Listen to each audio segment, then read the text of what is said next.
Namaskaram and a warm welcome to today's program on the musical heritage of Mylapore by Sri V. Sri Ram.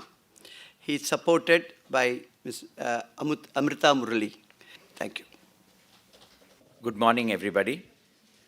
This is the kind of presentation where people in the audience will know as much as the speaker, because Mylapore and the musical heritage of Mylapore is one of those topics that I think all of us experience and continue to enjoy, and I'm sure we will enjoy for all our lifetime, because it is I always refer to it as the one original square mile of Madras, where life has gone on in many ways despite all the changes. You have so many markers to the ancient glory of our culture. The presentation, I have put together some audio clips, but Amrita will, of course, be singing several of the songs that I will be referring to during the course of the presentation, and I thank her for having very readily agreed. This sounds like a cliche, but the call was made as late as last evening to her. And I said, can you come along and please sing tomorrow? And she said, of course I will. I don't have a problem. So that was something that was, I think, very gracious of Amrita to have done. Central to the story of Mylapore is, of course, the Kapalishwara temple. There is nothing that defines Mylapore more than that. And, of course, it is, today, particularly these days, we have lots of people debating on whether the temple stood where the San Thome Cathedral stands, etc., etc. My take on that is there is nothing that we can do about it. It was there, or perhaps it was somewhere else. It has now moved, and it has been with us for 350 years, happily worshipped where it is. Let us enjoy where it is and not bother about what happened to it so many years ago. But it is true that the temple appears to have changed orientation. It appears to have shifted over a certain period of time. And it is my earnest prayer that we will not waste 30 years in debating it, taking it up to the Supreme Court of India eventually. So the Mylapore temple, as per the Thevarams, it appears that it was originally facing the east, while today we know that the deity of Kapalishwara faces the west. And that is normally done as per Agama Shastras when a temple is completely rebuilt from scratch, when the deity is made to face the opposite direction. So that probably indicates why the deity today is facing the western direction. But much of what we see in the Kapalishwara temple today is of very recent origin. We may think that the temple by itself carries within it a history of thousands of years, certainly, but all that we see, the markers that we have, is not more than 350 or 400 years old. That is also because in East India Company records, particularly in the Colin Mackenzie collection, it is very clearly established that it was sometime in the late 1600s, early 1700s, that Nattu Muthayappa Mudali was the man who rebuilt the temple where it stands today. And many of the shrines that we associate with the temple, like the Karpagambal Sannidhi, it very clearly says that he built a church for the goddess inside the temple. And so that indicates the Karpagambal Sannidhi. Then the Sundareshwarar Swami Sannidhi, the Jagadishwarar Sannidhi, all of these were built by Nattu Muthayappa Mudali. So that is very clearly documented, and that was during East India Company times. The Gopuram that we so closely associate with the temple, it's not an earthquake, is it? So the Gopuram, I think somebody is on his last journey or whatever, they're bursting crackers. So the Gopuram that we so closely associate with the temple is only from the 20th century. And yet it is, of course, a remarkably graceful piece of architecture, something that we don't see in many Gopurams that were built later. And looking at it and looking at its, its very orthodox setting of a 16-pillared mandapam and then the Gopuram at the back, we really think that it is several centuries old. But it was all built by public donation early in the 20th century, with Pammal Samantha Mudaliar, the playwright, taking the lead in getting it constructed. And Pammal's memoirs are very clear. Samantha Mudaliar's memoirs, he says, not only did they build the temple Gopuram, the temple tank had steps that were in a highly dilapidated and precarious condition, and there was a sannyasi who left behind a corpus of money for reconstructing the temple tank. He unfortunately does not mention who the sannyasi was, But he also says that that money was not sufficient. They started work on it, and then they decided that they would solicit public donation for the construction of the steps surrounding the temple tank. Even that was not forthcoming. And finally, they announced that if people donate money, their names will be inscribed on the steps. Now that unleashed a veritable flood of donations. Everybody wanted their share in immortality. And so that brought forth a lot of money, and eventually the temple steps leading to the tank were constructed. Even today, if you walk inside the temple tank, you will find the names of all the donors are inscribed surrounding it on all sides. So that is all very much 20th century, but it gives you this impression that it goes back by at least 300, 400 years prior to that. Of course, any temple in South India particularly gets its sanctity from the great saints and savants who have visited it and who have sung on it. So we always, Padal Petrasthalama, Illata Divya Desama. This is the first question. And then we always ask if Arunagirinadhar vandu paadina idama idu. And then we look at more contemporary composers like Tyagaraja, Dikshitar, Shama Shastri. And we find that, of course, the Kapalishwara temple gets its antiquity and much of its glory from the fact that Samandar came here in the 7th century or probably the 8th century and composed the Poompavai Padikam. The legend, of course, is well known to all of you. Sivanesan Chettiar was a well-to-do merchant of Mylapore. Some people say that he lived near the Virupakshishwarar temple, and his daughter Poompavai was entrusted with plucking flowers every day for temple worship, and she was also told that Jnana Sambandha one day will come and marry her. And a serpent bites her, and then she dies, and she is cremated, and the ashes are kept in a pot, waiting for Sambandha to come. Sambandha comes eventually to Madras, and then not Madras at that time, to Mailai, and having come here, he composes 10 verses. The first of which is Mattitta Punnayin Kanal, Madamailai Kattittam Kundan, Kapalicharam Amarndan, Uttitta Panbin, Urutira Palganatharku, Attittal Kanade, Podiyo Poompavai. And he composes 9 more verses like that, Urthirai Velai, for this, and every month there is a particular verse. And what is interesting is that after so many centuries, everything that Sambandha describes in that, he describes one temple festival for every month of the year. And you find that all the festivals are still being celebrated. The Thaipusam, the Panguni Uttram, every festival. For instance, this month it is the Tiruvadarai festival. And Urthirai Velai Ulavum Madamailai, Kurtharu Vel Vallar Kottram Kol Cherithanil, Kartharu Solai Kapalicharam Amandan, Adire Naal Kanade Podiyo Poompavai. So every verse is dedicated to Kapalishwara, and then a question to Poompavai, why have you gone without witnessing this festival? And then at the end of the 10th verse, like a baby emerging from the mother's uterus, Poompavai emerges from the pot. At least that is the legend. And Sivanesan Chettiar then offers his daughter in marriage to Jnana Sambandha, who says that having given birth to her, I am like a father, and therefore there is no question of marrying her. Poompavai dedicates herself to the temple, and Jnana Sambandha goes on. Appar also mentions Mylapore. He says Mylap, where he speaks about the sound of the peacock.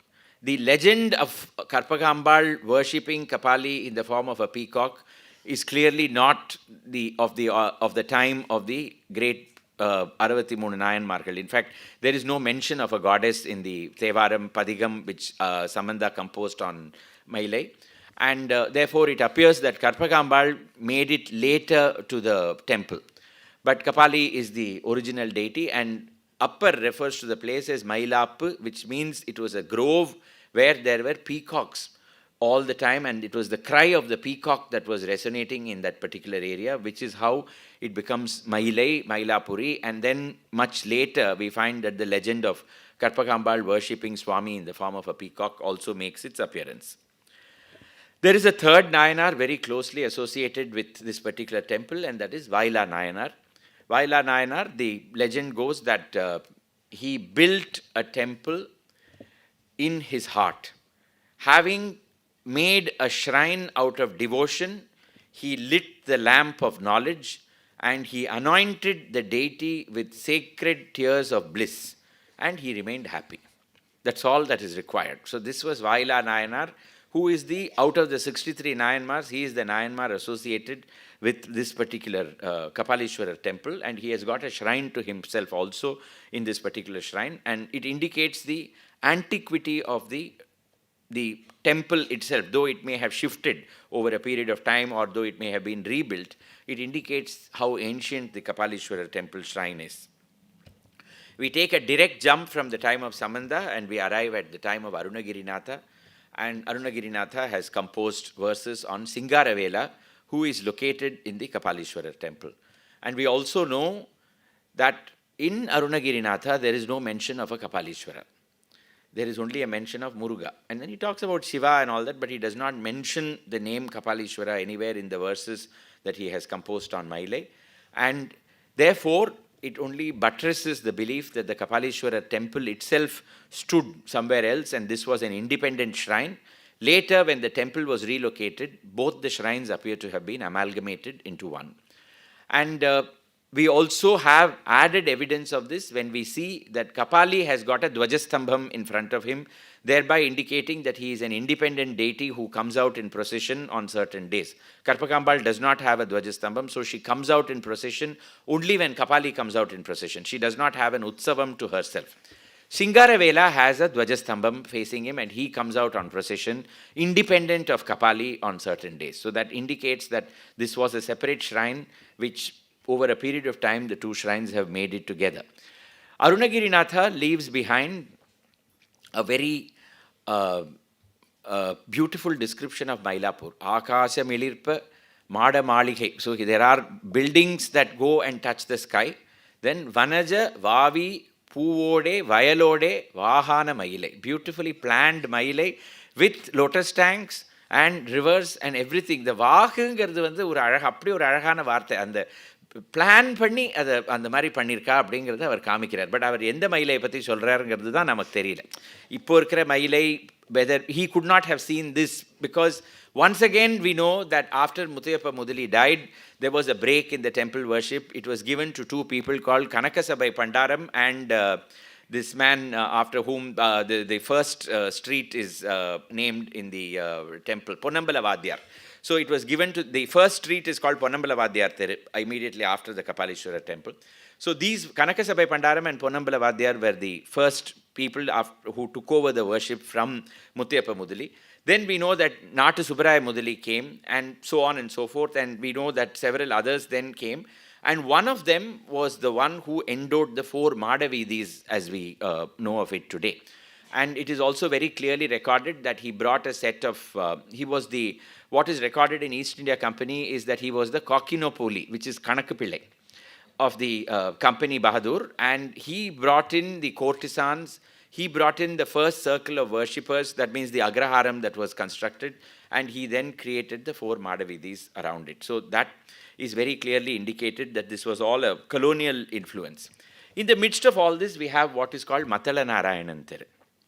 And we keep saying that there were lots of Mridangam makers here, and there must have been a drummer called Matala Narayanan. I have not found any record of a Matala Narayanan. And I have no idea why the name, it is a very interesting name, and the fact that there are some instrument makers even today located in that particular street. But those instrument makers themselves say that their ancestors came here only in the 20th century, and they don't know anything about a Matala Narayanan. It is very likely that this was named after Mandala Nayaka, who was a general in the Golconda forces. And in 1672, when the Dutch and the Golconda forces came together to evict the French from the fortress of Saint-Thomé, Mortel Knave, as he is referred to in East India Company records, or Mortel Knave, Mortel Neg, these are all the names that come. He was killed somewhere in the vicinity of this street. Perhaps he was cremated there. Perhaps he was buried there. We have no idea. It is very likely that it was Mandala Nayaka street which over a period of time became Matala Narayanan Thir. Quite likely. But it may have well been a Matala Narayanan also. So I do not want to pass judgment on that. Arunachala Kavi. This is something that I got to know just 1 year ago when Sanjay Subramaniam conducted some research into, I sincerely hope that that file is there somewhere. this is what comes of not having enough time to internalize something that someone else has sent you. And then you begin to look at paper and searching for it and things like that. And Arunachala Kavi, as we all know, composed the Ramanatakam. And when he composes the Ramanatakam, it is said that he sent his disciples in advance and they came to Pondicherry and sang it in front of Anandaranga Pillai. Then they came to Madras and sang it in front of several Dubashis, because Arunachala Kavi was well into the period of the East India Company. And then when he got to know of the reception that his verses has had, he decided to come himself. And then he wrote a letter to Anandarangam Pillai, the Dubash of Duplex in Pondicherry. And Duplex said that if Manali Muthukrishna Mudali has not yet heard the verses, I do not want to pass comment on it. You should first go to Madras. So Arunachala Kavi arrives in Madras. He composes, he sends a letter, a sheet Kavi to Muthukrishna Mudali. Muthukrishna Mudali then asks him, where do you come from? He sends a reply to him describing Chidambaram, and he finally realizes that he is a great composer of Sirgari and Chidambaram, and he is invited. He comes to meet Manali Muthukrishna Mudali, and now, very recently, Sanjay pointed out that there is a Tamil Isai book which gives the lyrics of two compositions, two padams on Singaravelar of Mailai. One of them which says, Ayiram Kan Vendum. That is how it begins, and it describes Singaravelar in Mailai. And after that, there is a composition on Karpagambal also by Arunachala Kavi. We have only the lyrics of these compositions. We don't have the tune. But it just shows that by the time of Arunachala Kavi, Karpagambal was very much a fixture. So it is very likely that she followed the Vijayanagar tradition, the Pandyan and the Nayak, and then the Vijayanagar tradition of installing a goddess wherever there was a Shiva temple in isolation. And it is also very interesting that she doesn't have a Tamil name to herself. It is Karpagam, Karpaka Vriksham, which is also Kalpakambika. So it is very likely that this entire nomenclature was given by the Telugu-speaking kings and by the Vijayanagar rulers and the post-Vijayanagar people. Whereas if you go to temples like the Malakotai, you will find Mattuvar Kureli Ammai. You will find names like that. And so you find that she doesn't have a very traditional Tamil name. So it indicates that the goddess came later, but definitely by the time of Arunachala Kavi, she was very much present. In the early 20th century, we have Kotishwara Iyer, who was a translator in the High Court of Madras and later becomes a scholar with, working in the Venkataramana Ayurveda dispensary, which still exists, and as an English teacher in the Sanskrit college.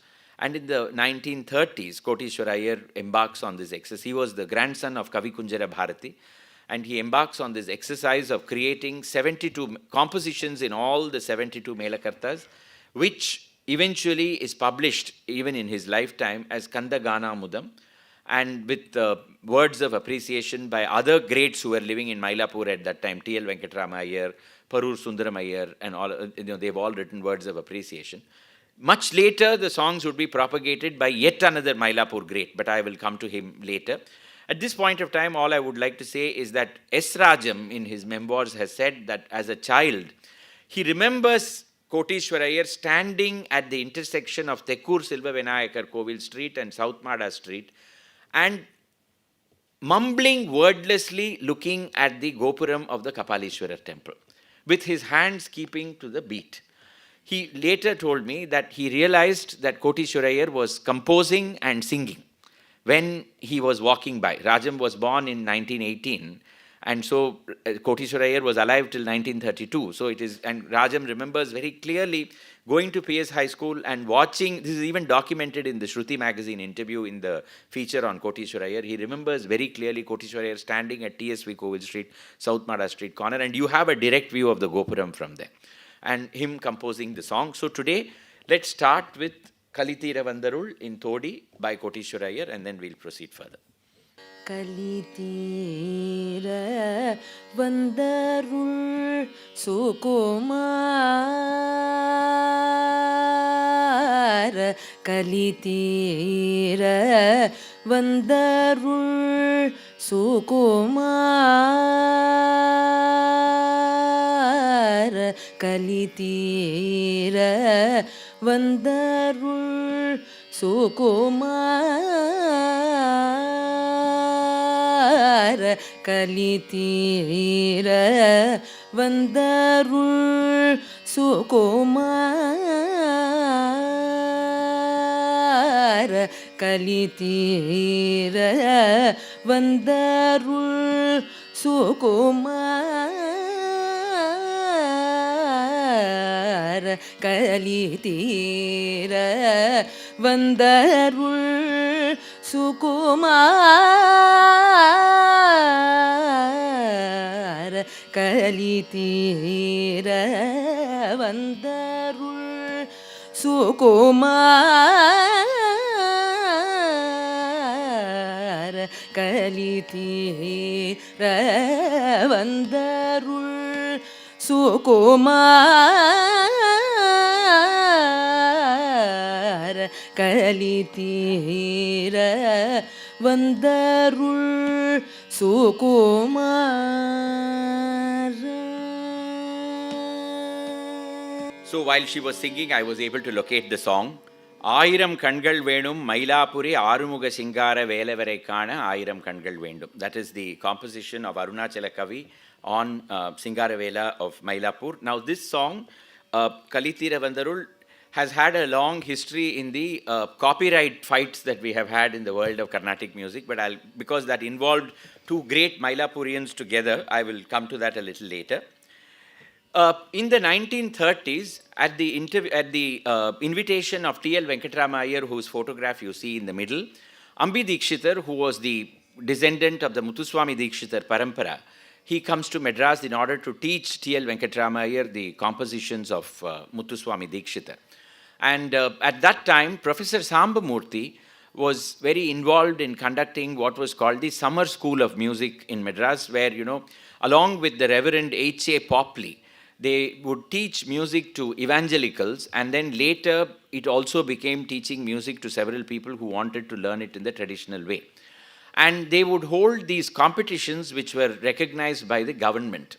And to participate in one of the competitions, D.K. Patamal arrives. D.K. Patamal, who was born in 1919, so we are looking at 1931-32, just around the same time as Kotishwara Iyer is publishing his Kandaganamudam. You can imagine the amount of musical wealth that was going around in that short period of time.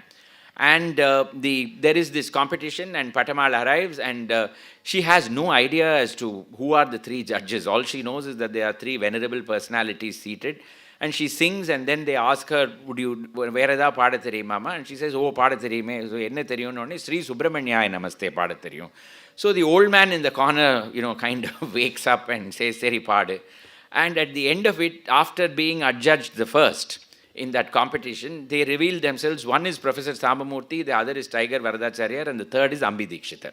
Patamal later told me when I went and met her that இவா மூணு பேரும் இருக்கான்னு தெரிஞ்சிருந்ததுன்னா என் வாயிலேருந்து வார்த்தையே வந்திருக்காது, தெரியலங்கிறதுனால தான் பாடினேன். அதுவும் சுப்பிரமணியாய நமஸ்தே போய் அவர் முன்னாடி நான் பாடினேன் அப்படின்னு.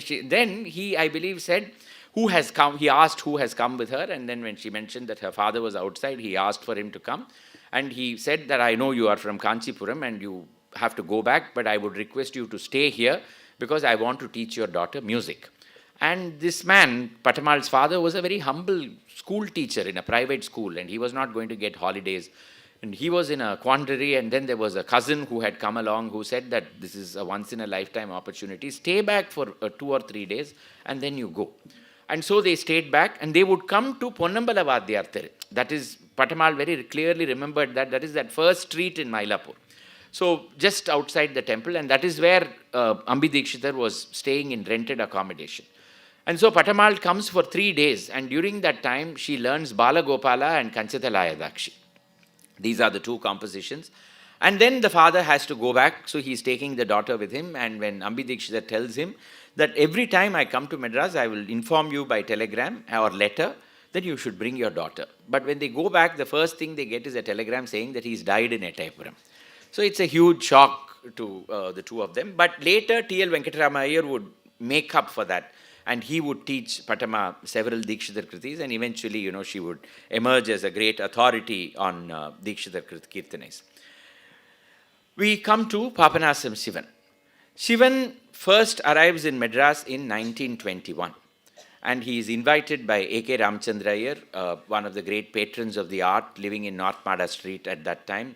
the son-in-law of T.R. the grandson of Sir T. Muthuswami Iyer, and the son-in-law of T.R. Venkatarama Shastriyar, the Advocate General of the Government of Madras at that time.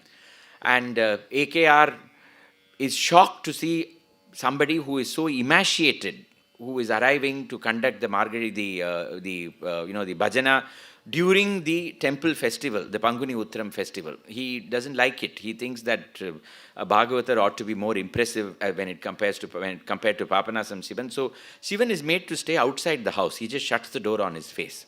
And it is AKR's wife who takes Shivan inside via a passage at the rear of the house, keeps him in the kitchen and feeds him for the day. And in the evening, the Rishabhavahanam festival, as you know, the Rishabhavahanam starts at 11 in the night and then it comes back at 5 in the morning to the Gopuram. So by the time it reaches North Mada Street where AKR was living at that time, it would have been around 3 in the morning. And so AKR is woken up at 3 to say that the Swami has come to the door and you need to come with your tambulam and other things and prasadam, your offerings, and you have to greet the deity. So AKR comes out. When he sees a huge procession following not the deity but someone else, then he makes enquiries and realizes that that is Papanasam Shivan. So he goes running after Shivan. Finally, there is an affecting reunion in front of the Padinarkal Mandapam. He falls at Shivan's feet, begs his pardon. Next day, organizes for a concert of Shivan's at his residence, ensures that a very good amount of money is paid to him and tells him that every year you should come back to conduct the bhajane in this particular temple. So Shivan then returns year after year to conduct the Panguni Uttram bhajane. But by 1931, Shivan writes in his memoirs end with 1931. He says, I could not stay away from Karpagam and Kapali. And they made sure that I was brought to Madras and I could live here. Ever since then, I have been living in their vicinity. So this is what Shivan writes. So Shivan came to Madras in 1931 and thereafter he lived here. The Margari Basa Bhajane, which is the photograph that you see on the slide, is of Shivan himself leading the bhajane. You can see him second from left next to the harmonist. And Shivan was not the first to conduct bhajane in the 4 Madavidis. Umayalpuram Swami Bhagavatar was the first. And Shivan was only continuing that tradition, but he certainly made it his own. People would vie with each other to be present during the Margari Masa Bhajanes of Papanasam Shivan. Several musicians would come, M.S. Subbalakshmi, D.K. Patamal, who was anyway his disciple, D.K. Patamal and D.K. Jayaraman, Brinda Mukta, Ramnad Krishnan, several, D.K. Jayaraman, of course, till the year he passed away, he made it a point to be present during the Margari Bhajanes of Shivan. So Shivan conducted the bhajane from 1921 till 1972. So 52 years, Shivan was a fixture. As he grew older and older, they would carry a moda which will come along and then they would place it at various places and Shivan would sit and then he would sing and then the people would follow. There was a very beautiful article written by Sanjay Subramaniam's father, Shankaran, on the Margari Masa Bhajane, and I refer to that, when he says that the two of the stalwarts in the Bhajane were Misha Mama and Pal Mama. So Misha Mama was the man with Mani Bhagavatar and Chetalapati Balu were of course anyway performers. So they were very regular, but I'm talking about the two stalwarts who really kept the thing going by sheer willpower. Misha Mama was the one who strummed the tambura, and if nobody else came, he would have a notebook with which he would start singing and begin the peregrination in Margari around the 4 Madavidis, then others would come along. Pal Mama would carry a flask of hot milk which was spiced with various things. And he would offer a thimble of that milk only to those whose music pleased him. Others could beg, but not a drop would emerge from that flask. And they would then do the rounds and they would get back. Much musical magic also has happened. For instance, Ramnad Krishnan once asked Shivan during the bhajane that, there is only Tyagaraja's Ninuvina in Namadendu in Navarasa Kannada. I have never heard another composition. Next day, Shivan sang Nanoru Vilayattu Bommaya. So let's have a little bit of that, the Pallavi and the Anupallavi. And then we... நானொரு விளையாட்டு பொம்மையா நான் ஒரு விளையாட்டு பொம்மையா ஜகன் நாயகியே உமையே உந்தனுக்கு நான் ஒரு விளையாட்டு பொம்மையா ஜகன் நாயகியே உமையே உந்தனுக்கு நான் ஒரு விளையாட்டு பொம்மையா ஜகன் நாயகியே உமையே உந்தனுக்கு நான் ஒரு விளையாட்டு பொம்மையா நான் நிலத்தில் பல பிறவி எடுத்து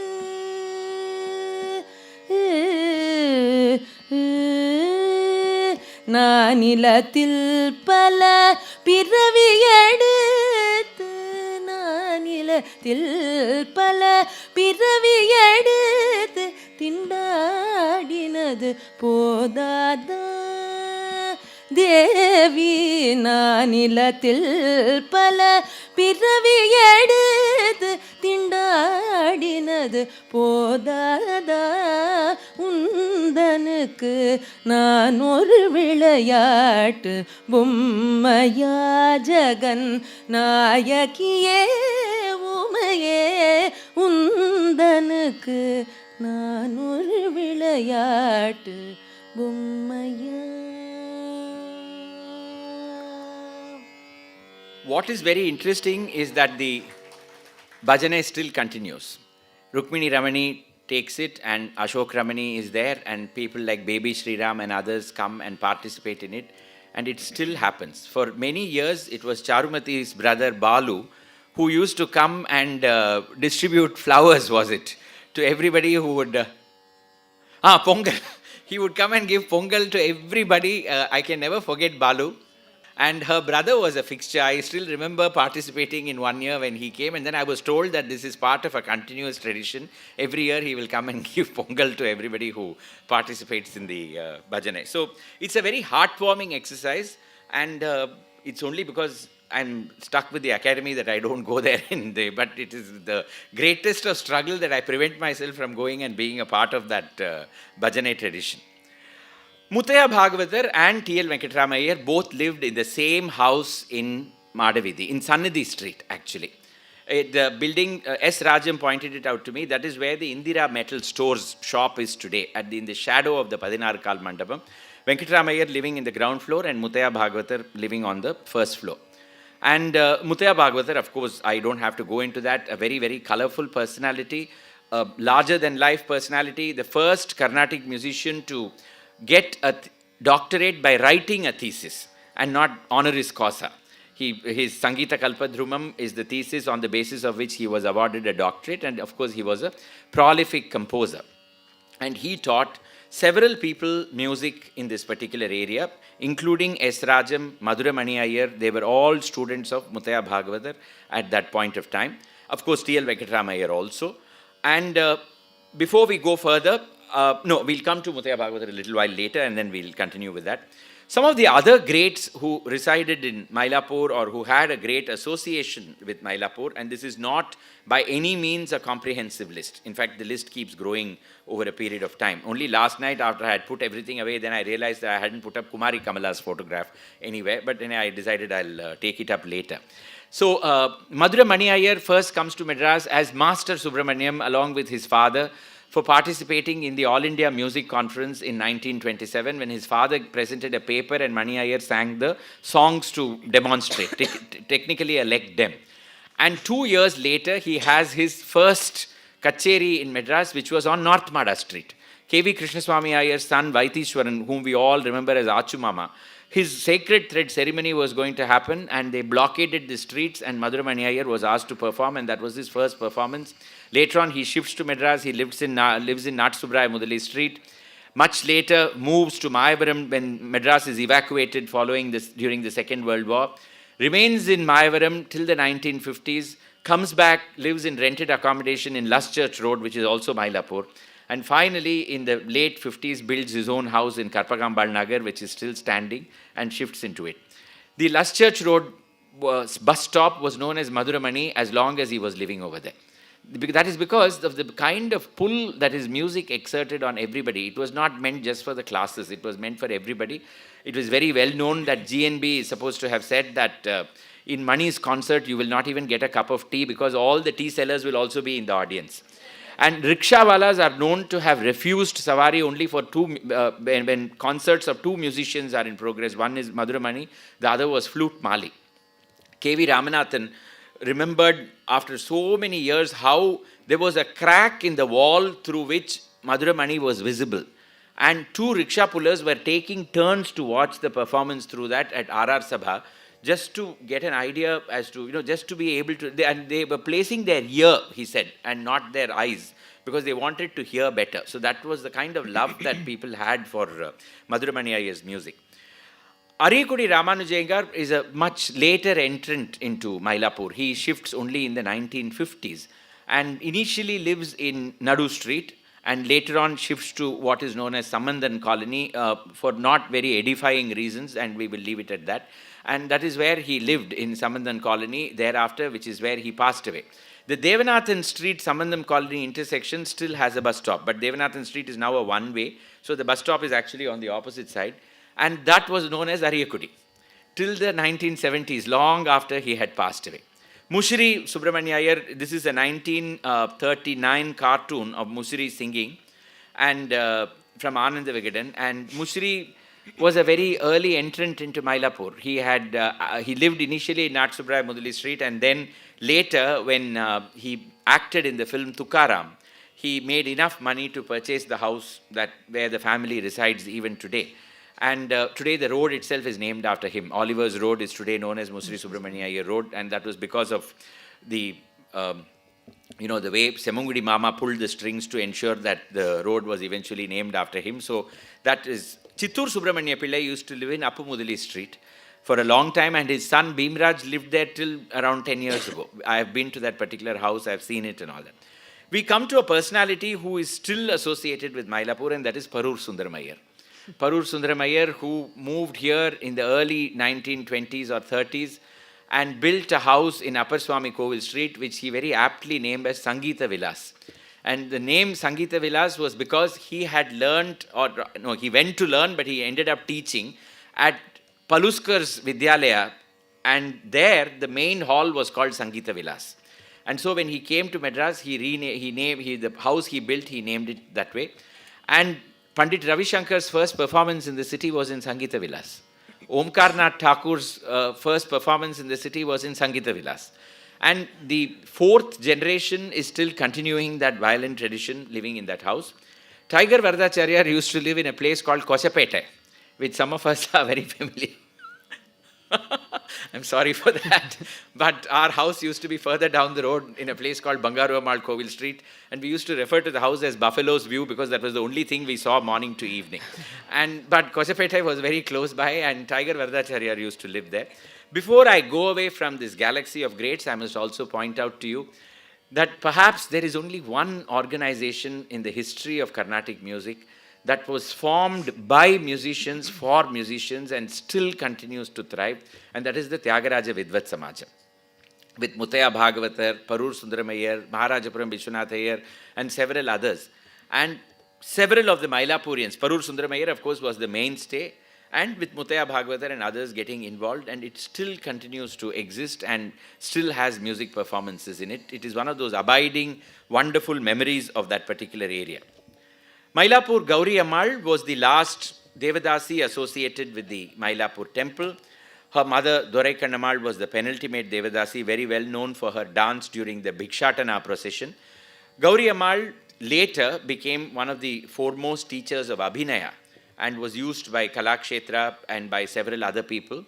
Her personal life was not a very happy one, partly because of the anti-Nach movement and the fact that the Kapalishwara temple withheld the remuneration that was due to her. And later in life, she lived on very hard circumstances, but managed by teaching people dance. The other person whom we have here is Saraswati Bai.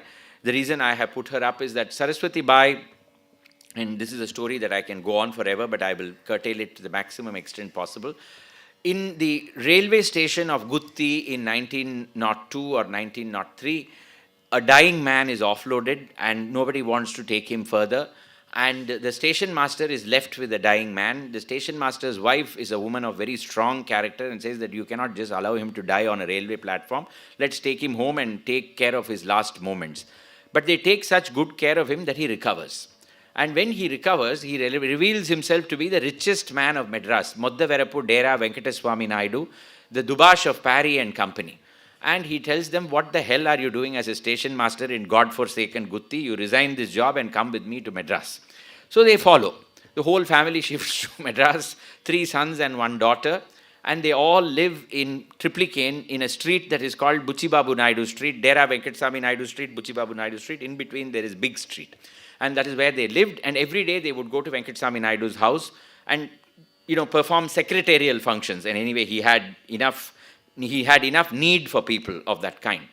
The granddaughter of the house was learning Hindustani music, and so in order to prevent அந்த காலத்துலாம் வந்து ஒரு பொண்ணு பாட்டு கற்றுட்டா உடனே தம்பி அண்ணா மாமா useless அம்மாஞ்சி எல்லாரும் அங்கே வந்து உட்காந்து விடுவா. அது எதுக்குன்னா வந்து பாடகர் அந்த பொண்ணோட கையை பிடிச்சி இழுத்துடக்கூடாது. Not out of any Sangeeta Jnanam or anything of that kind. So my grandmother was notorious for it, for sitting right in the middle. So you could hardly see the music teacher who was on the other side. அவள்லாம் வந்து பாட்டிக்கு என்ன ஞானம்லாம் சொல்ல, அதெல்லாம் ஞானம்லாம் கிடக்கிறது அவரை பற்றி நமக்கு தெரியாது. So that was how it was in those days.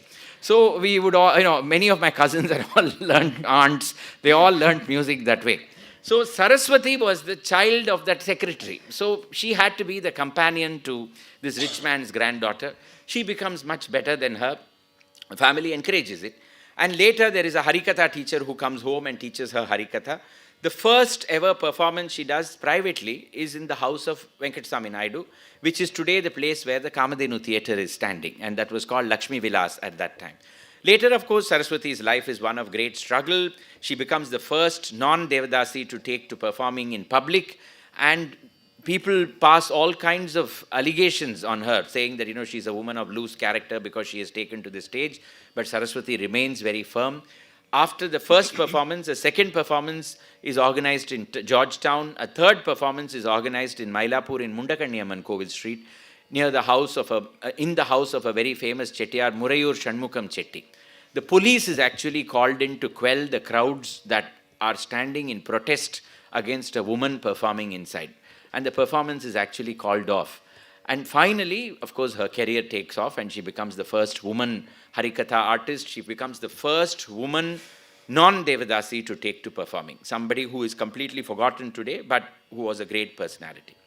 We cannot forget GNB when we talk about Mylapore. GN, who not only lived in Mylapore for a long period of time in Nadu Street, but whose first performance was during the Vidayatri Utsavam of the Kapalishwara temple in 1928, organized by A.K. Ramchandra Iyer.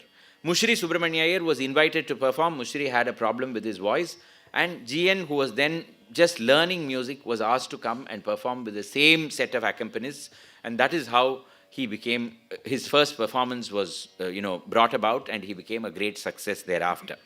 GN also, Rajam again remembered that in the night, GN would practice music in Nadu Street, and Mylapore would be so silent that his voice would pour forth in waves to all the neighboring houses. Many of them went to sleep listening to him. Many of them woke up listening to him in the morning. And that is an experience that, I have had that experience. Amrita lives next to us, and despite we lived in one of the most, traffically, if I can use that term, dense areas, I have still woken up to Amrita singing music in the building next door. I have had that privilege. So That's not because I woke up early, it's because I slept when you woke up. Anyway, so before we go on, I must tell you that GN's film Shakuntalai was brought about when he was a resident of Mylapore. So I'm going to play a small clip from it before we go on further.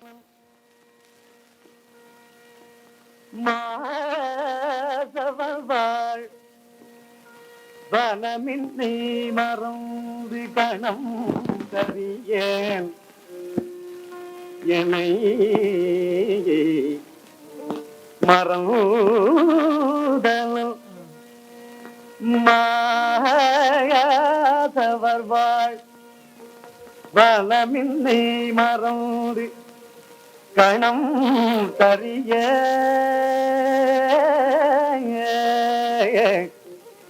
ஏ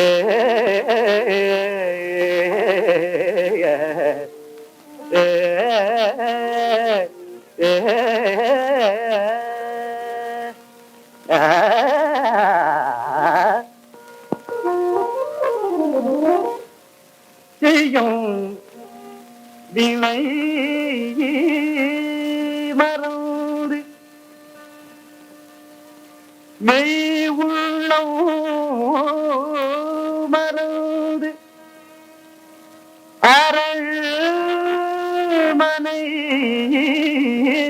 மறந்து அரண் மனை மறந்து மயங்கின விந்தைய விந்தைய விந்தைய நான் மயங்கின விந்தைய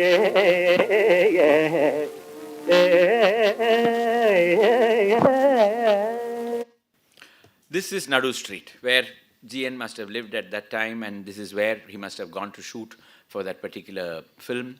And the film, of course, is Shakuntalai, which we all know, co-starring M.S. Subbulakshmi, and a great hit in its time.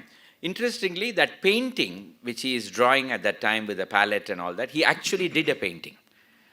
He was a very talented artist, apparently, and he drew a painting, he did a painting of a deer in an open landscape, something that, a man who could write poetry, who could write English, who could compose songs, sing Carnatic music, amazing personality.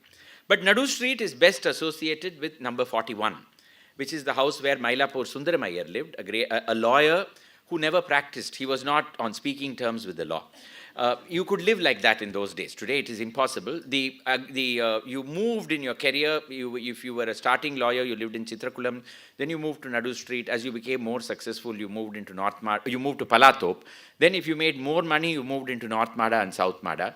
Several never went out of there, but if your income was in several figures, then you moved on to Luschurch Road. And then you aspired for a knighthood and things like that. But Nadu Street was where Mylapore Sundaram Iyer lived, and the money came because his father, Vaidinath Iyer, had written a book on accountancy. And the royalty from that was enough to keep the family happy. And in the same street was a sabha called the Mailai Sangeeta Sabha. And most visiting musicians would stay with Sundaram Iyer. And the first floor of the house was built at the insistence of two musicians, Pudukkottai Dakshinamurthy Pillai and Malakota Govindsamy Pillai. And they said that once you build it, you will find that it remains full of music. It remained full of music for at least a century thereafter, which is amazing. Sundaram Iyer's two sons, he had several children, but out of that, the two that we remember are Rajam and S. Balachandar. Rajam, who was not only a singer, he acted in films, the first three films, Sita Kalyanam, Rukmini Kalyanam, and Radha Kalyanam. And then he was a most wonderful painter. He gave the human faces to Tyagaraja Dikshitar and Shama Shastri and several other composers. He depicted the situations of several Carnatic music songs. He was a musicologist. He was a loving teacher. Above all, he was a very close personal friend of mine, a person whom I can never forget. Rajam, now list of people from whom Rajam learned music is just amazing. So you name Ambi Dikshitar, avarta kathindene, Muthaiya Bhagavathar, avartayum kathinde, Maduramani Iyer, avartayum kathinde, Papanasam Sivan, Nanda avaroda model student. Now this Nandan he would have never said. I am just bringing it in because he was a man who hid all his talents. He would never talk about it openly. Sir, நான் கேள்விப்பட்டிருக்கேன் நீங்கள் தான் பாபநாசம் சிவனோட முதல் ஸ்டூடெண்ட்னா ஆமாம் sir அப்படி தான் அப்படின்னா he would talk like that. So Madras Lalitangi, he had learned music from her. His list of gurus was just phenomenal. And the story goes that Shivan moved to Madras, as I told you, in 1931. He had no income and he had to be kept afloat. So Mylapore Sundaram Iyer said, you come and teach music to my son, and that is how he started teaching music. Later on, he would teach music to several others as well. To this house comes T.V. Seshagiri Iyer in 1932, saying that there is a film set in Kolhapur, in Prabhat Studios. They've made a film in Hindi, and now they want to make a new film, and they want to use the same sets. So the entire family goes to act in it. Rajam acts as Rama, his sister as Sita, and so on. And they don't have a music director, so they tell Papanasam Sivan, you come along. So that is how he becomes a music director for Tamil cinema. And, greatly successful. The reason I bring him here is that Rajam learnt music from Muttaya Bhagavatar and acted in Radha Kalyanam where Muttaya Bhagavatar was the music director. And he talks about it. I'll play that. And then we'll hear Amrita sing Sarasamukhi. சொல்லலாம் அவர்கிட்ட நேராக சொல்லிட்டு இருக்கேன். வள்ளி நாயகனி எல்லாரும் வள்ளின்னு பாடாது. வள்ளி தள்ளி தன்றி குரு தள்ளி தன்றி வருதுன்னு வள்ளி வள்ளின்னு நம்ம அப்புறம் வள்ளிங்கிறது வள்ளின்னு தான் மொழி வள்ளினம் தான் இந்த மாதிரி சொல்லி கொடுத்தவர் எனக்கு மெடல்லாம் கொடுத்துருக்கேன். அப்போ தான் ஹம்சானந்தின்னு ஒரு ராகமே வந்தது 1935. அதுக்கு முன்னாடி ஹம்சானந்தி பாடி நான் கேட்டதில்லை. நானி நீ என்ன அதாவது ராதையை பற்றி நினச்சின்னு இருக்கான் கிருஷ்ணா. ராதே எப்படி உய்வேன் நீ என்ன செய்வேன். Rajam was nearing 890. ராதே சங்கீதி பாருங்க. ராதே எப்படி உய்வேன் நீ என்ன செய். கான கோயிலே எந்த கண்ணேனவம நீ கான கோயிலே எந்த கண்ணேனவம நீ என்ன செய்.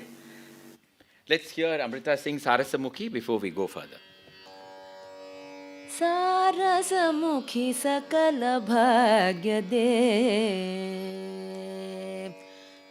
सारसमुखी सकल भाग्य दे, श्री चामुंडेश्वरी सारसमुखी सकल भाग्य दे, श्री चामुंडेश्वरी सारसमुखी सकल भाग्य दे, श्री चामुंडेश्वरी सारसमुखी सकल भाग्य दे, श्री चामुंडेश्वरी सारसमुखी.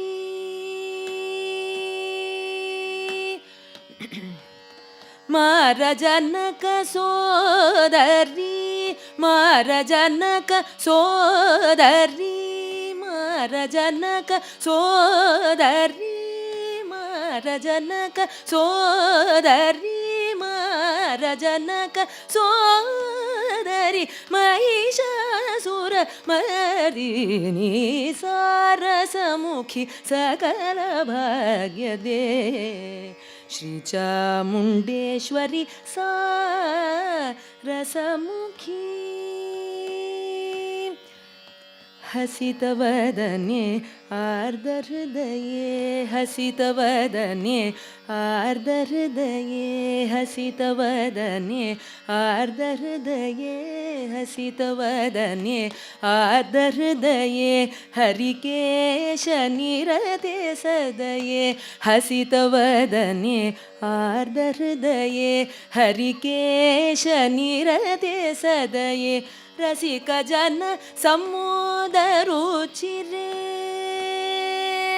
रसिक जन सम्मोदरुचिरे, रसिक जन सम्मोदरुचिरे, रसिक जन सम्मोदरुचिरे, रसिक जन सम्मोदरुचिरे, राजेश्वरी रक्षिसौ सारसमुखी सकल भाग्य दे, श्री चामुंडेश्वरी सारसमुखी सकल भाग्य दे, Shri Chamundeshwari.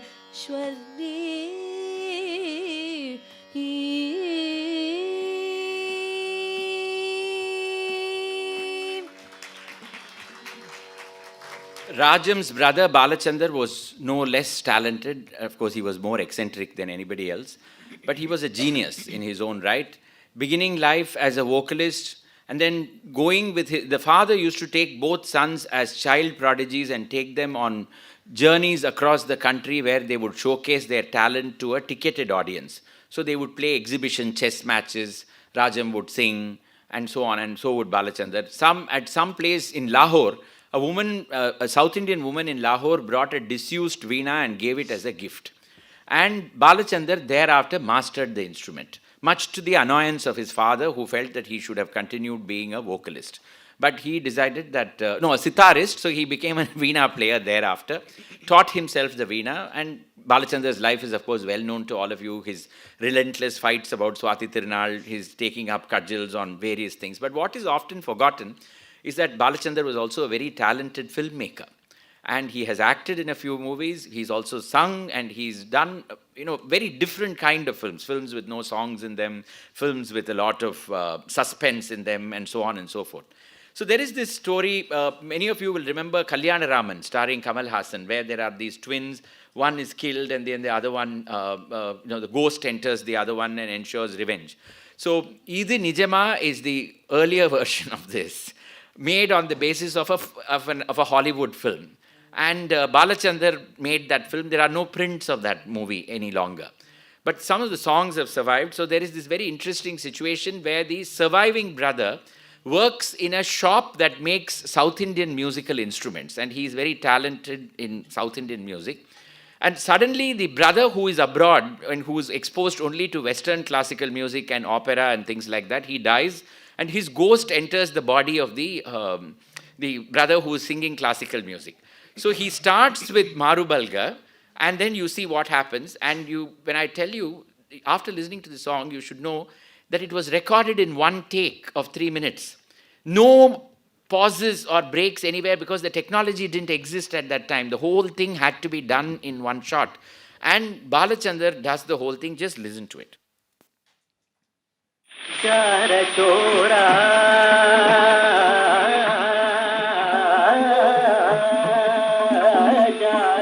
chora bajana ye chura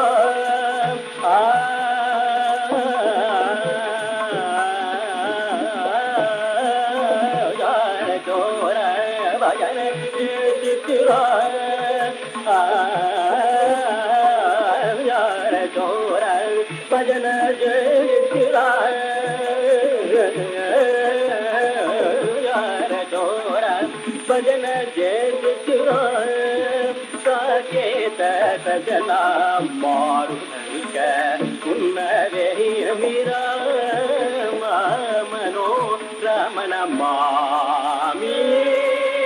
How I love you, how I love you, how I love you, how I love you, baby. Rongrio, lasci como si sungrio. Lasci buci E party, Lakshmi party, electricity.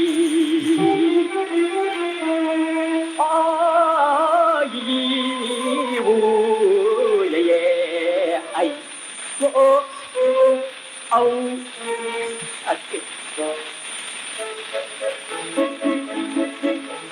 Romeo, Antonio, Besario, Petrolio, Romeo, Antonio, Besario, Petrolio, Tair Vadayo, Radio.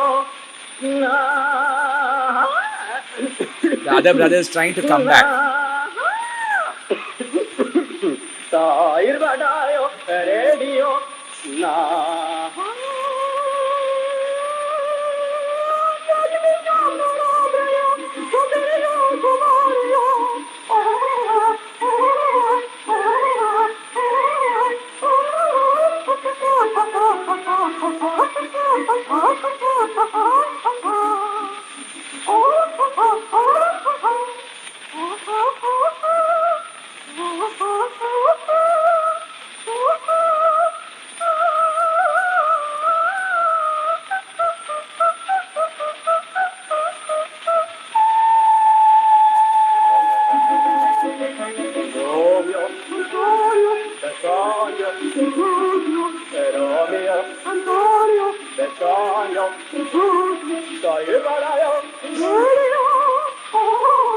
And then it goes on, all taken in one shot of 3.5 minutes. No breaks, and all the voices are his. He's done the whole thing. He sung the male voice, he sung the soprano, he sung the tenor. it's just impossible to believe that one person could have done every bit of it. Of course, he's ad-libbing, Thairvadai radio, party, everything comes in the middle. I now come to the one of the highlights of Mylapore, which is the annual temple festival. And every day during Panguni Uttram, Kapali will come out for 10 days in procession, morning and evening. There are certain days of the festival which are more important than the others. The third day is when Adhikara Nandi happens, when Kapali is brought out on this huge silver mount with Karpagambal. And in the morning, and from the Gopura Darshanam, you will find that Nagaswaram artists begin performing, and then the deity is taken out in procession and is brought back. Now, Shivan's Kana Kankodi Vendum was composed for this particular occasion, because that is what it mentions in the Charanam. We'll have the song and then we'll proceed further. மாலோடயன் பணியும் மண்ணும் விண்ணும் பரவும் மாலோடயன் பணியும் மண்ணும் விண்ணும் பரவும் மாலோடயன்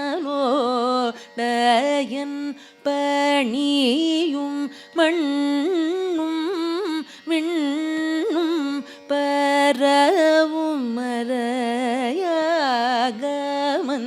தூதிக்கும் இறைவன் அருள் பெறவே காலம் செல்லும் நமது காலம் செல்லும் நமது காலம் செல்லும் கனதனமும் தல்தார்க்கு நன்றி கருதி கண்ணார கண்டுள் உருகி பணிய பலர் காண அருமுகனும் கணபதியும் சண்டேஸ்வரனும்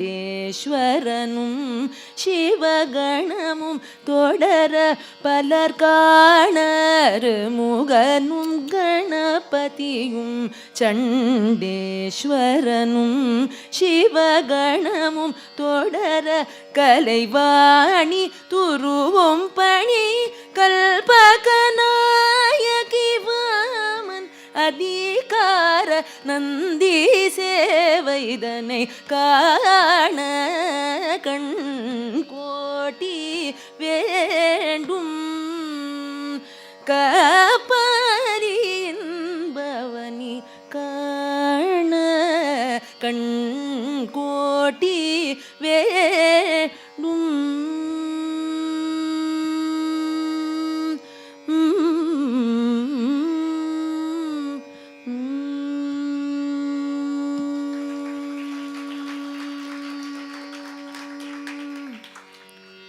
If the third day's festival is magnificent, the fifth day's festival, which is Rishabha Vahanam, there are no words to describe it, because at 11 at night, Kapalishwara will come out on the Rishabha Velli Idai, and then following him will be Karpakambal on a golden Rishabham, Subramanya Swami on a golden peacock, and then with Ganesha and Chandeshwara, as the song describes in Adhikara Nandi, they will all be brought out in procession, and then the procession will wend its way. Starting at 11, it will go around the 4 Madavidis and come back at 5 in the morning back to the Padinarukal Mandapam, where there will be Gopura Darshanam. And during the Gopura Darshanam, in the old days, I have very vague memories of it, but others have described it better. When there was no artificial lighting, the whole thing would be illuminated with gas lights, and at 5 o'clock in the morning, there will be complete darkness, and then they will light the Karpuram and they will do the Gopura Darshanam. And after that, the deity will be taken dancing into the temple. Even today, it happens, of course, the mandapams are very brightly illuminated today, and there are lots more crowd than what there was at one time. But even today, it is a very awe-inspiring spectacle. At 5 o'clock in the morning, all those bearers are dead tired because they've been carrying these mounts which weigh several probably a few tons. And then they, on huge teakwood poles, all the poles have become completely smoothened by the contact with the shoulders over so many years. They all feel as though you're touching velvet or some such thing. and huge teakwood poles on which the deities are mounted. And all the men will be in pairs. So there will be one man over here, there will be another man on the other side. Each one will be leaning on the shoulder of the other. They'll be cursing and swearing under the weight, but the beauty that they create up on top, when the band will begin striking, they will begin dancing with the deity. And they will swing from side to side, and then that is the way. Sometimes they'll get very energetic, they lift the deity, that is, they lift the whole pole. It'll appear as though Shiva is jumping up and down. Then finally they'll take him inside the temple. Some of us will, of course, burst into tears the moment we see the spectacle. Even now, I feel so emotional at the very thought of that particular procession. It's definitely a great high point in the calendar. But what happens at that time is also that Muttaya Bhagavatar's English note is very religiously played. Probably because he lived there at that time, and of course the English note is also, they say it is Tirupayanam Panchapakesha Shastrigal is also the author of it. But if it is Muttaya Bhagavatar's, perhaps that is the reason why they played the fact that he lived just next to the temple. On the 9th day, Shiva comes out as Bhikshatana. And the previous day, we've had the Arvati Mover festival when all the 63 Nayanmars come out in procession. All of them following, facing Shiva and moving backwards in Anjali Hasta like this. And Shiva then coming forth in a huge silver pavilion. And the crowds will be a few lakhs. The temperature will be collectively around 40 or 41 degrees. It will be blazingly hot. But all of us will make it. We can't afford to miss the Arvati Mover festival. You will find people distributing food, people distributing gifts, all kinds of things. Everybody goes a little mad during Arvati Mover. And,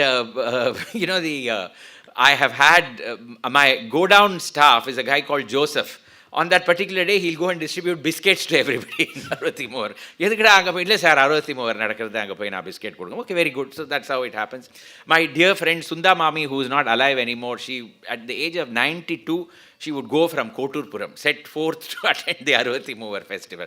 எதுக்கு மாமி இந்த வயசுல போயிட்டு இருக்கேன் அதெல்லாம் பார்த்துக்கலாம் அங்கே போனால் எல்லாம் போக வேண்டியதானே எப்படியா இருந்தாலும் ஸோ பார்த்துக்கலாம். And there she had a காய்கறி vendor who was her friend. He would lift her and place her on the vandi. She would watch the procession and then get off and come back. So this was the madness that we all would experience. Now coming to this, the Arvati Mover festival would end at around 11 o'clock at night. Then Shiva will come out as Chandrasekhara all by himself on a horse. When he goes back to the temple, the doors will be shut on him, and then Parvati asks him, where is your signet ring? And he's lost the ring during the procession. So Parvati says, you have spent your time with a courtesan in the courtesan street, and therefore I am not going to let you in, and the doors are shut on him. Next day he comes out as a mendicant, as Bhikshatana in the evening. Because he is so beautiful, all the women run after him. Then message goes to Parvati that this is what is happening, and she feels very insecure. She comes out as Mohini from the opposite side and performs a very spirited dance for him in the intersection of R.K. Math Road and North Mada Street over there at around 9 o'clock. Invariably they'll play Abheri at that time, and then the goddess will take him back. Doraikkan, the mother of Mylapore Gauri Ammal, it is said, used to dress herself as Bhikshatana and do the dance in front of the deity, and that was something that people would gather to witness. And today, of course, there's a lot of modern music that comes in, but still you will have the Nagaswaram artists performing. The interesting thing is that the vegetable vendors will know what is going to be performed. And I have even seen old women selling vegetables coming and telling the Nagaswaram, "Inniki yen gaula vasikave illa nee indha edathila," etc., etc. So they all know that there is they appreciate it and they like it. Rajaratnam Pillai was, of course, the AKR, to go back to A.K. Ramchandra, he was the man who, in many ways, ensured that star performers would come and participate during the festival at Kapali. During the freedom struggle, K.B. Sundarambala and Kittappa would come and sell khadi among the crowds of the Arvati Mover festival.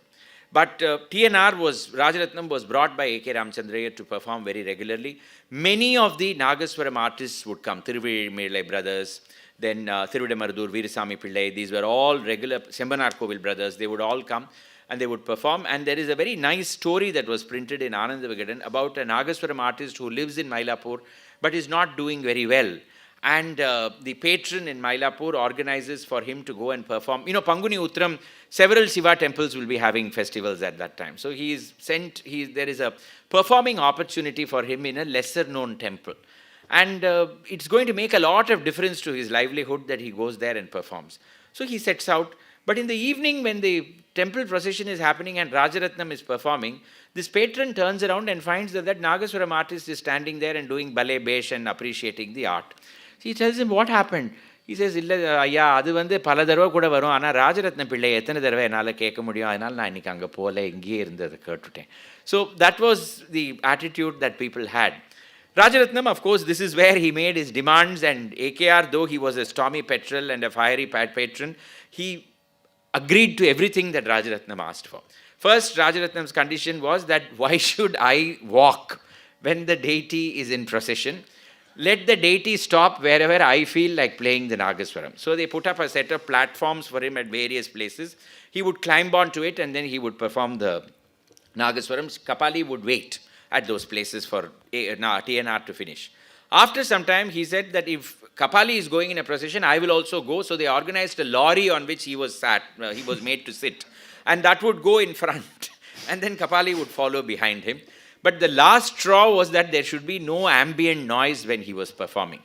So AKR agreed to that as well and said that, Paravalle, I will ensure, I don't know how he could have ensured complete silence during the Nagaswaram performances in the Mylapore temple, but he forgot to instruct the man who blows the whistle before they lift the deities. And on hearing that noise, Rajaratnam said, that's it, and he walked out and said, I'm not performing anymore in this area. So now we come to the last section of the speech, where I'm going to talk about some of the great sabhas that embellished Mylapore. But before that, just to give you a little bit of the local flavor, it is not as though it is just compositions of the past that have been inspired by Mylapore. Today, in our midst, we have R.K. Sriram Kumar, who is emerged as a Vagayakara, apart from being a great guru and a performer. And one of my favorite songs is his composition, Apara Karuna Sindhum. I'm going to request Amrita to sing the song in full, because many of you may not be familiar with the composition. The other songs that we've had are all familiar. But this one, I'm going to request Amrita to sing the whole composition in full so that you can understand the beauty of the lyrics and also the music that he has set for it.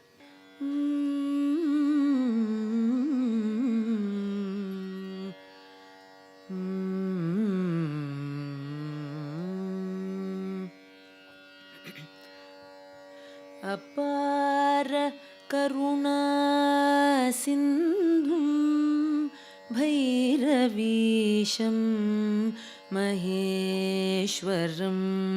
Apara Karuna Sindhum Bhairavisham Maheshwaram. Apara Karuna Sindhum Bhairavisham Maheshwaram. Kapalisham Bhajeham Kripalavalam Shankaram. Apara Karuna Sindhum Bhairavisham Maheshwaram. Kapalisham Bhajeham Kripalavalam Shankaram. Apara Karuna Sindhum.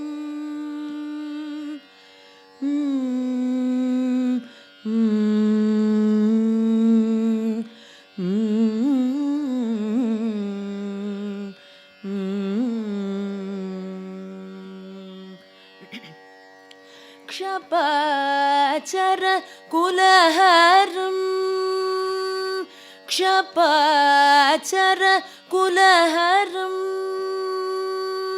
Kshapachara Kulaharam. Kamaniya Kalpakamikavaram. Kshapachara Kulaharam. Kamaniya Kalpakamikavaram. Tripadyadi Munivenuta Param. Tripadyadi Muni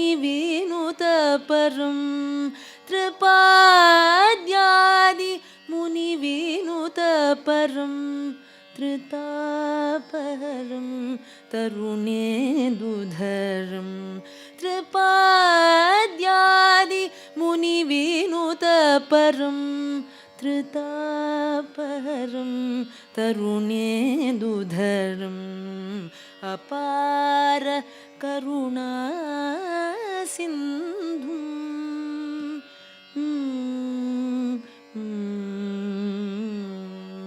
सुरार्चितपदाम्बुजं सुरापगाधरं हरं सुरार्चितपदाम्बुजं सुरापगाधरं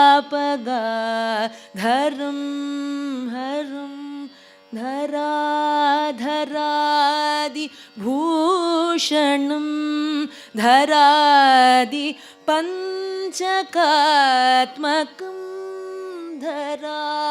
धरादिभूषणं धरादि पञ्चकात्मकं पुरान्तकं भवं पुरान्तकं भवं पुरान्तकं भवं मयूरपुराधिनायकं शिवं पुरान्तकं भवं मयूरपुराधिनायकं शिवं निरामयं निरञ्जनं निजानन्दानुभवप्रदं निरामयं निरञ्जनं निजानन्दानुभवप्रदम् अपार करुणासिन्धुं भैरवीशं महेश्वरं कपालीशं भजेऽहं कृपालवालं शङ्करम् अपार करुणासिन्धुम्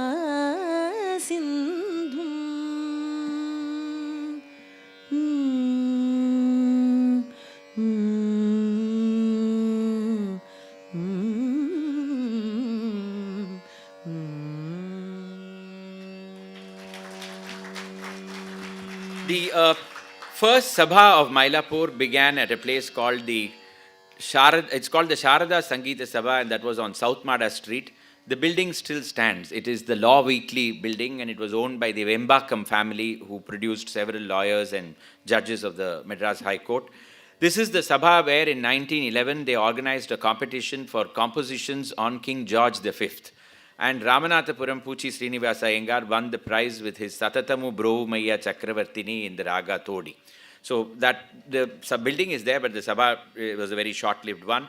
We've had the Mailai Sangeeta Sabha, which used to initially function from Nadu Street and later on shifted to the PS Higher Secondary School grounds and then died a natural death thereafter. Some of the institutions that promoted music came from here. So the Queen Mary's College, which is India's first college that promoted South Indian classical music and made it a part of organized curriculum in the 1920s, that is located in Mylapore. Let's not forget that Adyar was also part of Mylapore till the division of areas. So Brodie's Castle, which is where the Central College of Carnatic Music is today, which was called Isai Kalluri at one time, that is also in Mylapore. But going back to the history of the Sabhas, the Mailai Sangeeta Sabha had a few rules. Seating had to be on the ground, no Nagaswaram performances, no dramas in it. And A.K. Ramchandra was a man who loved theatre and he loved Nagaswaram. So he swore that he would finish the Mailai Sangeeta Sabha. And in the neighboring Sundareshwarar Swami Street, he began what was called the Rasika Ranjani Sabha, along with two other promoters. 1 year later, he fought with the promoters and locked the Sabha and went away. Then it had to be broken open by court order. That was typical of A.K. Ramchandra. So then the Rasika Ranjani Sabha was promoted by the others. And it ran for several years, building an auditorium in the 1920s, rebuilding it in the 1950s. And it is very interesting that in Mylapore, this was the venue where most of the great music performances happened. The Music Academy used the RR Sabha till 1955. Between 1943 and 1955, all the December annual conferences, Academy didn't have a premises of its own. Everything happened in the RR Sabha building. This Krishna, which you see at the entrance, is still there. They've now given it a black coat of paint, and it is there right in the entrance. The building, of course, has undergone several changes. We also had the Mylapore Fine Arts Club that has been there from the 1950s onwards. The RR Sabha has had several interesting legends and anecdotes, the best remembered being Flute Mali, playing truant over there, and then, having to be brought back, sometimes not coming back. Everything has happened here. Patamal remembering how he sat and applauded right through her performance because his performance was next. Then before she finished the Mangalam, he got up and left and vanished and never came back. And we've also had instances of Maharajapuram Vishwanath Iyer seated on stage and performing when T.L. Venkatramayar and Mudikondan Venkatramayar kept talking to each other, whereupon he said, "Na paadradhu onnu ungalukku inge disturbance illiye." And then they learned their lesson and walked away. So all these things have happened in the RR Sabha. It's a place with enormous musical history. Sadly, the Sabha doesn't have much of it. The first woman to run a Sabha came from Mylapore. Alamelu Jairam Iyer, the wife of the famous criminal lawyer K.S. Jairam Iyer, their house Srinivas on East Mada Street. She ran a Sabha in Georgetown, and she had a very interesting system. In the evening, there would be ticketed performances by senior artists for which they would not be paid. And that money would be used for funding concerts by junior artists in the afternoon. Only a woman could have thought of something like this, right? And K.S. Jairam Iyer died in the 1950s. Alamelu became quite old, and then her sons were moving elsewhere. She laid a condition, the old house had to be sold. And she laid a condition that the house had to be sold only to someone who would respect its interest in the arts. The Bharatiya Vidya Bhavan bought the property, converted it into their auditorium. What is interesting is that the Bharatiya Vidya Bhavan has a rule that no performance there can be ticketed. It is open to everybody. So Alamelu Jairam Iyer's vision has continued till today. That's the other interesting. I think this is my last but one slide. I'm sorry, I had a little bit there. But then K.V. Krishnaswamy Iyer, the great second president of the Music Academy, the man who ran the Music Academy for 30 long years, 1935 to 1965. He was a resident of North Mada Street as well. Also the father of the library movement. If today we have a library in every postal district of Tamil Nadu and Madras city, it is KVK who was responsible for it. It was during his tenure that the Academy Auditorium was built. The December Music Festival got its current contours.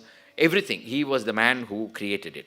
But the concept of music patronage has never ended in Mylapore. So we've got Shastri Hall, where even today you will find music performances happening.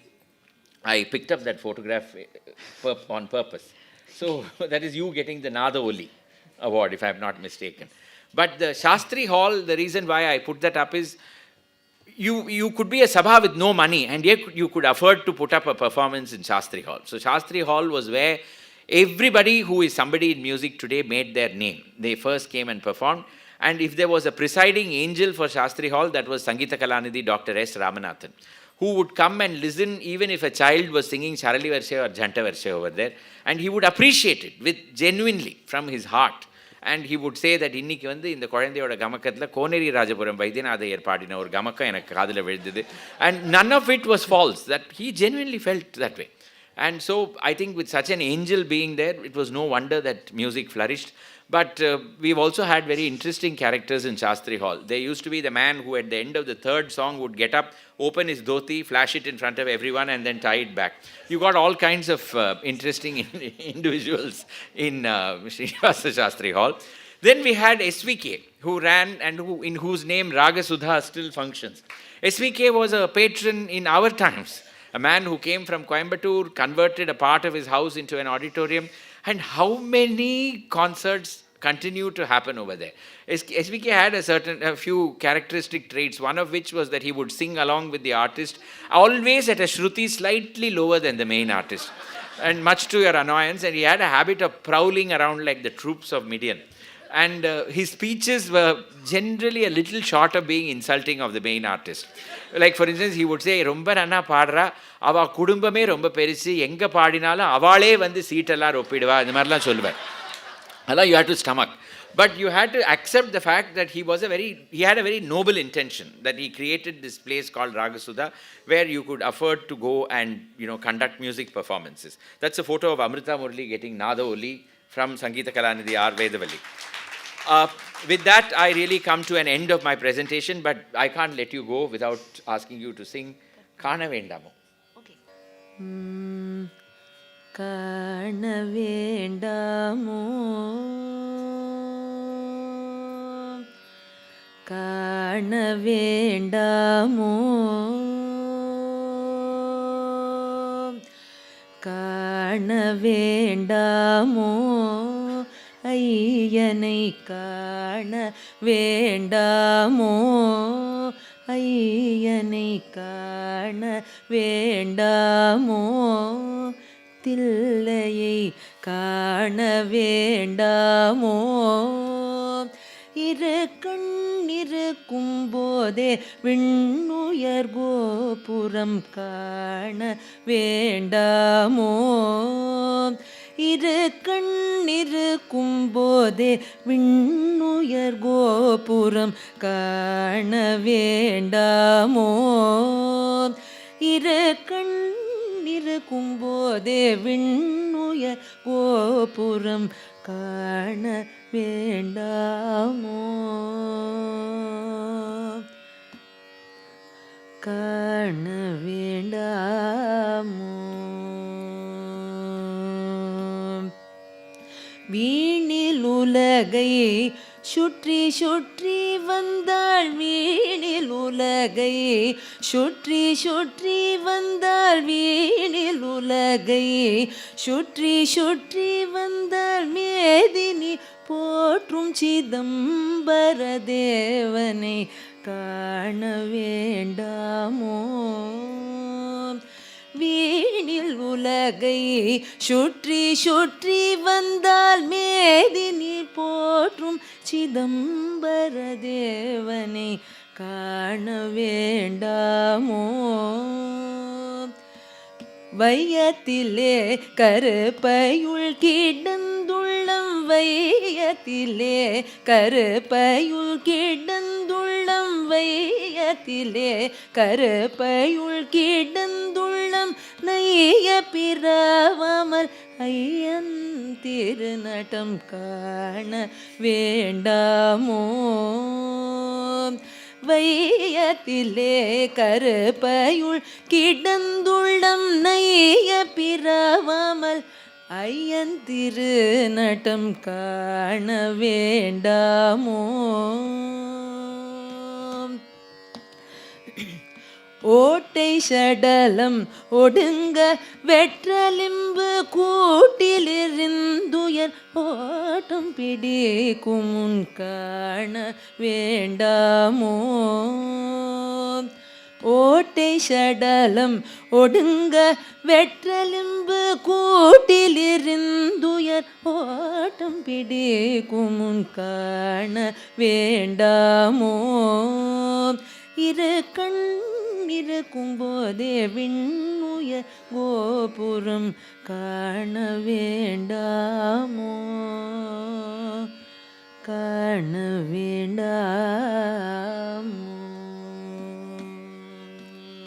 This song is on Tillai, but the reason I brought it in is that it's a composition of Papanasam Sivan, and the Margari Masa Bhajane will always end with this song.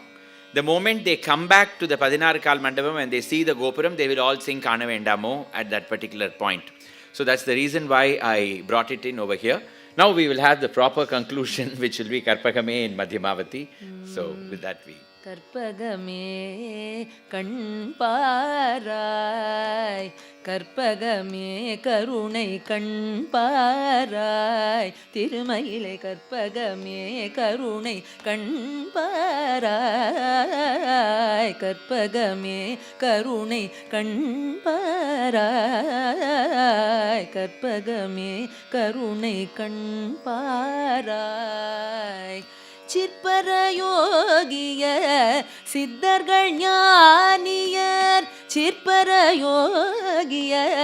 சித்தர்கள் ஞானியர் சிற்பரயோகியர்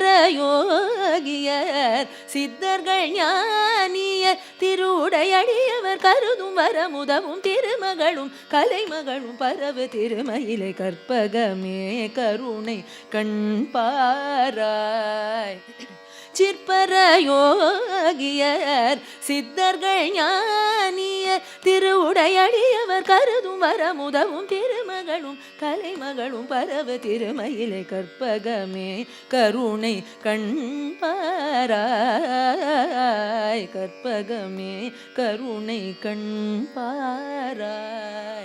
சத்துச்சிதானந்தமதாய் சகல உயிர்க்குயிராய் அவள் நீ சத்துச்சிதானந்தமதாய் சகல உயிர்க்குயிராய் அவள் நீ தத்துவமஸ்யாதி மகாவாகிய தற்பரவஸ்துவும் நீ சத்துவ குணமுடு பக்தி செய்பவர் பவர் தாபமும் பாபமும் மறையும் மறைவர சத்துவ குணமுடு பக்தி செய்பவர் தாபமும் பாபமும் அறையும் மயில் வர சந்தான சௌபாகிய சம்பத் ஒடு தருகையின் இறை திசையும் இன்பமும் தரும் கற்பகமே கருணை கண்பாராய் கற்பகமே கருணை கண்பாராய் கற்பகமே கருணை கண்பாராய். Thank you all. Thank you so much. Thank you.